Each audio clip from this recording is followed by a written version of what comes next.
Buenas tardes, profesora. Mi nombre es Espinosa Ortega José Armando, del grupo 1111 de Acupuntura Humana, y el día de hoy voy a exponer sobre el tema de músculos por acción en el miembro superior. Daremos un repaso por el hombro, el codo, el antebrazo y la muñeca. Empezamos con el hombro. El hombro realiza 6 movimientos: flexión, extensión, abducción, aducción, rotación externa y rotación interna. En la flexión actúan dos músculos, el deltoides anterior y el coracobraquial.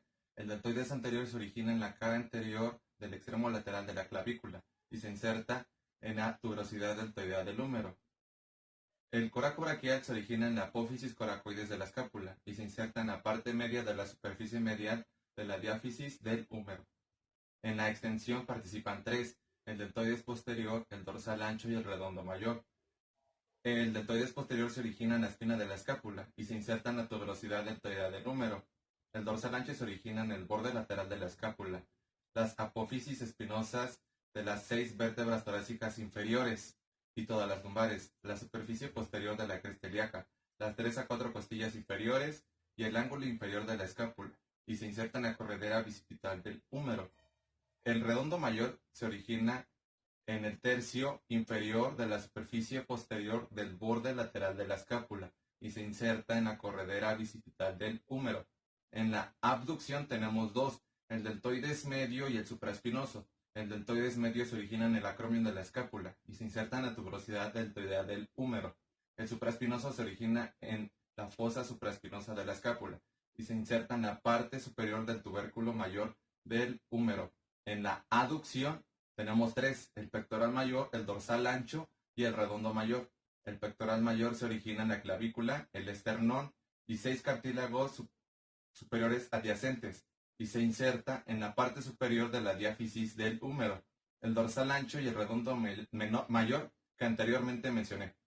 En la rotación externa participan tres: el supraespinoso, el infraespinoso y el redondo menor. El supraespinoso que también mencioné antes en el movimiento de abducción. El infraespinoso se origina en la fosa infraespinosa de la escápula y se inserta en la cara medial del tubérculo mayor del húmero.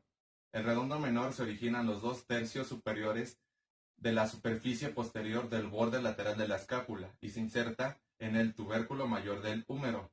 En la rotación interna tenemos tres: el subescapular, el dorsal ancho y el redondo mayor. El subescapular se origina en la fosa subescapular y se inserta en el tubérculo menor del húmero.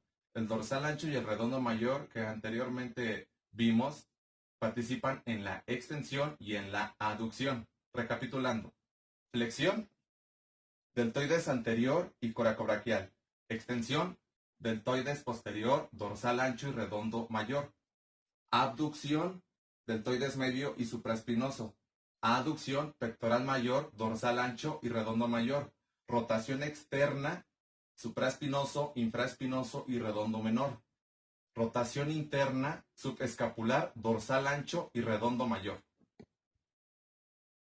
Continuamos. En el codo se realizan dos movimientos: flexión y extensión.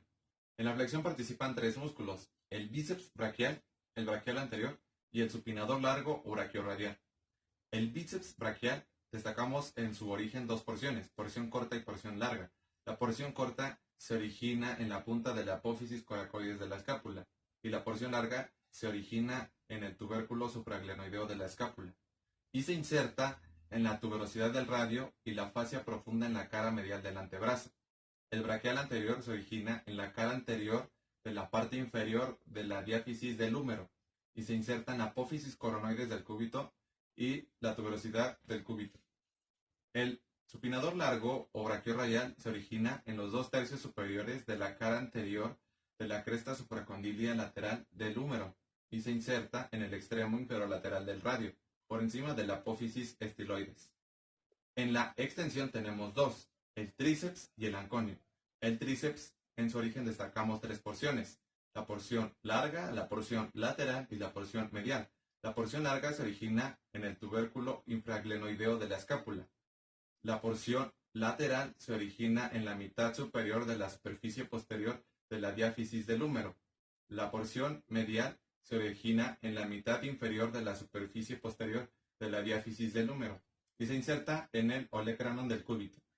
El anconio se origina en el epicóndilo lateral del húmero y se inserta en el olecranon del cúbito y la parte superior de la diáfisis del cúbito. Recapitulando: flexión, bíceps braquial, braquial anterior y supinador largo.